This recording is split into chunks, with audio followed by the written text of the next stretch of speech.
Süleyman, sabahınız xeyir olsun. Salam, xoş gördük. Gələcək bayramınız da mübarək olsun. Çox sağ olun, siz necəsiz? Biz də əlayıq. Gələcək bayramımız Novruzdur. Bugünkü bayramımız Axır çərşənbəsidir. Səni təbrik edirik Süleyman. Çox sağ olun. Uğurlar arzulayırıq. Bu bayram hər birimiz üçün düşərli olsun. Siyasi aləmdə necə? Bayram ab-havasıdır yoxsa?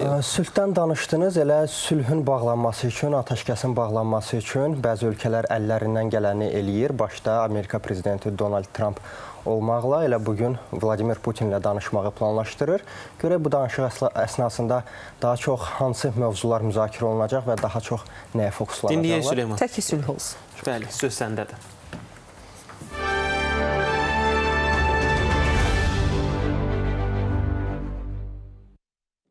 Sabahınız xeyir, hörmətli izləyicilər. Siyasi icmalda bələdçiniz bugün mənəm, Süleyman Həmidov. Son günlərdə Birləşmiş Ştatlar və Husilər arasında bir gərginliyin şahidi olmuşuq. Bəs nə baş verdi ki, Qırmızı dənizdə, ümumiyyətlə Yəməndə vəziyyət bir qədər gərginləşdi. Belə ki, martın 15-dən Birləşmiş Ştatlarda prezident Donald Trump hakimiyyətə gələndən sonra ilk dəfə əmr verdi ki, artıq Yəməndə yerləşən Husilərin mövqelərinə zərbələr endirilsin və Əl-Cəzirə telekanalının məlumatına görə bu zərbələr nəticəsində həm paytaxt Səna, eyni zamanda ətraf bölgələrə endirilən zərbələr nəticəsində 50-dən çox adam ölüb, 100-ə yaxın şəxs isə yaralanıb. ABŞ Müdafiə Naziri Pete Hegseth bu zərbələri Husilərə kəskin cavab, eyni zamanda İrana mesaj olduğunu qeyd edib. Bu da təsadüfi deyil, çünki məlumdur ki, Husilər məhz İran İslam Respublikası tərəfindən dəstəklənir. Onu da qeyd eləmək lazımdır ki, Pete Hegseth bildirib ki, əgər Husilər Qırmızı dənizdə ticarət gəmilərini, ümumiyyətlə digər gəmilərini, istər dünya ölkələrinə aid, istərsə də Birləşmiş Ştatlara aid gəmilərə atəşləri dayandırmasa, bu zərbələr daha şiddətli olacaq və davamlı olacaq. Əgər Husilər bildirsələr ki, onlar bu atəşləri dayandırırlar, o zaman yəqin ki, atəşkəs olacaq Pete Hegseth'in bildirdiyinə görə.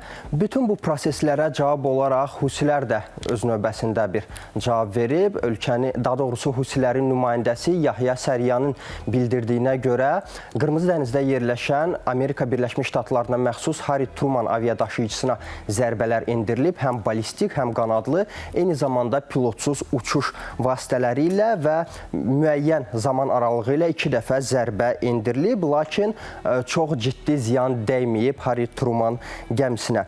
Eyni zamanda bəzi ekspertlər hesab eləyirlər ki, Birləşmiş Ştatların Husilərə olan zərbəsi ilə Donald Trump bu günlərdə İran İslam Respublikasına göndərdiyi mesaja cavab almaq istəyir tezliklə.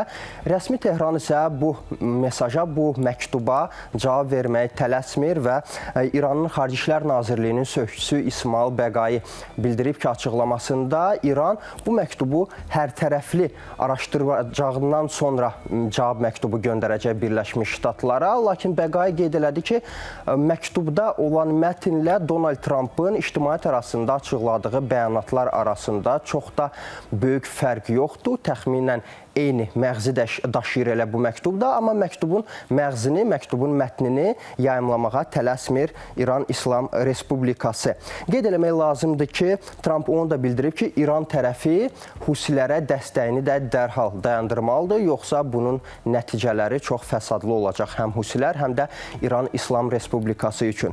Qeyd eləmək lazımdır ki, Trump hakimiyyətə gələndən sonra Birləşmiş Ştatların xarici siyasətində bəzi bölgələrlə, bəzi regionlarla xarici siyasətdə biraz dəyişiklik baş versə də, görünür Cənubi Qafqazla xüsusilə Ermənistanla bağlı münasibətlərdə Biden hakimiyyəti dövründə əsası qoyulan, əsası yox, daha doğrusu Biden hakimiyyəti dövründə davam etdirilir. Ermənistanla yaxınlaşma siyasəti hələ də davam eləməkdədir. Belə ki, Rusiyanın Russia Today agentliyi bu günlərdə bir məlumat yaydı ki, Birləşmiş Ştatlar Almaniyadakı hərbi bazalarda olan hərbi texnikanı bir müddət sonra yay aylarında Ermənistanda yerləşən Zar bazasına və bəzi poligonlara yerləşdirəcək. Bu texnikanın ümumi sayı 150-dən çox olduğu bildirilir və bunların arasına xüsusi konteynerlər, hərbi texnika, eyni zamanda digər hərbi avadanlıqlar daxildir. İyulun 16-sından avqustun 7-sinə qədər isə bu texnikanın geri göndəriləcəyi planlaşdırılır. Digər tərəfdən hərbi ekspertlər düşünür ki, bu hərbi texnika texnikanın yer dəyişməsi, həmçinin Amerika Birləşmiş Ştatları və Ermənistan arasında yaxın günlərdə keçirilməsi planlaşdırılan hərbi təlimlərlə bağlıdır. Məlumdur ki, 2023-cü ildən etibarən Amerika və Ermənistan arasında Eagle Partners adlı birgə hərbi təlimlər keçirilir. Hələ o vaxt rəsmi Bakı da bu təlimlərə münasibət bildirmişdi və qeyd eləmişdi ki, ümumiyyətlə üçüncü ölkələrin, regionundan kənar ölkələrin bölgəyə gəlməsi, xüsusilə Ermənistana hərbi dəstək verməsi destabilizə rolunu oynayır Cənubi Qafqazda. Təbii ki, Ermənistanda Amerika ordusunun iştirakı ilə həyata keçirilən təlimlər regionun digər bir ölkəsi Rusiyanı da narahat etməyə bilməz, qıcıqlandırmaya bilməz və nəzərə alsaq ki, Ermənistan hələ də KMT-nin üzvüdür və Ermənistan daxilində Rusiya hərbçiləri hələ də mövcuddur. Bəs hazırda bu yaxın günlərdə baş tutacaq təlimlərə Moskvanın münasibəti necədir? Dinləyək Rusiyalı ekspert Sergey Markovu.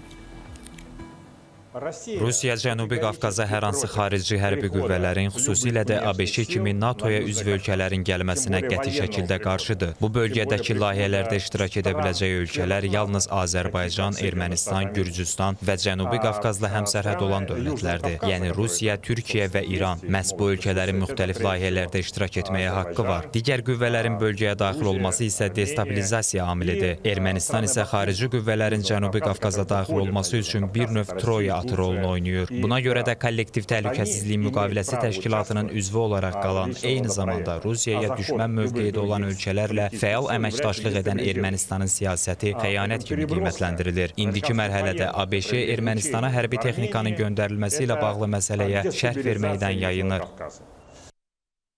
Hörmətli tamaşaçılar, indiki mərhələdə qeyd eləmək lazımdır ki, bu texnikaların göndərilməsi ilə bağlı məlumat Rusiyanın Russia Today agentliyinə məxsusdur. Rəsmi Vaşinqton isə hələ ki bu məlumatı təsdiqləməyib. Ölkənin Müdafiə Nazirliyi, yəni Pentaqondan jurnalistlərə verilən açıqlamaya görə Ermənistan, daha doğrusu Birləşmiş Ştatlar Ermənistanla münasibətləri yüksək qiymətləndirir, amma hərbi texnikanın və ümumiyyətlə ordunun yer dəyişməsi ilə bağlı məlumat verə bilmir təhlükəsizlik səbəbindən. Ermənistanın Müdafiə Nazirliyi də hazırda məlumatı şərh etməyib.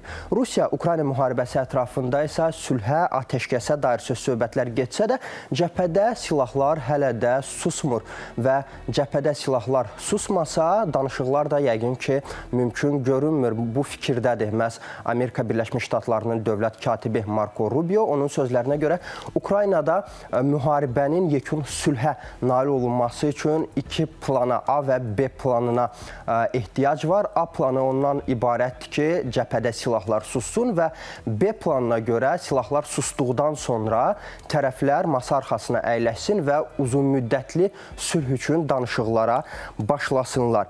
Qeyd eləmək lazımdır ki, məhz bu danışıqların başlaması üçün Amerika prezidenti Donald Trump bugün Rusiya prezidenti Vladimir Putinlə telefon danışığı aparmaq niyyətindədir. Ötən gün bu açıqlamanı verib Donald Trump yerli jurnalistlərə və qeyd edib ki, bu dəfəki danışığında Vladimir Putinlə ərazilər məsələsini müzakirə eləyəcək. Donald Trumpla Vladimir Putin arasında telefon danışığının baş tutacağını Rusiya tərəfdən də, Moskvada da təsdiqləyiblər artıq. Kremlin sözçüsü Dmitri Peskov qeyd elədi ki, bəli, artıq hazırlıqlar gedir bu telefon danışığı ilə bağlı, amma məzmunu konkret olaraq hansı mövzular təşkil eləyəcək, Peskov bu barədə açıqlama vermədi. Onu da qeyd eləmək lazımdır ki, danışıqlar prosesi uzandıqca sülhün əldə olunması da bir növ ləngiyir və eyni zamanda alınmayacaqmış kimi görünür və bunu biz sanki Donald Trump'ın ötən gün verdiyi açıqlamadan da bir növ hiss eləməyə başlamışıq. Xatırlayırsınızsa, hələ prezident olmamışdan əvvəl Donald Trump qeyd eləyirdi ki, mən hakimiyyətə gələn kimi müharibəni 24 saat ərzində, bir gün ərzində yekunlaşdıracağam. Trump prezident oldu və prezidentlik dövrünün əvvəlində başladı deməyə ki, çox qısa bir müddət ərzində mən bu müharibəni bitirəcəm. Amma ötən gün jurnalistlərə açıqlamasında Donald Trump bildirdi ki, baxmaq istəyirik görək bu müharibəni dayandıra biləcəyik ya yox. Ola bilsin bacardıq, ola bilsin yox. Amma bizim müharibəni dayandırmağa çox yaxşı şanslarımız var. Statın sonu.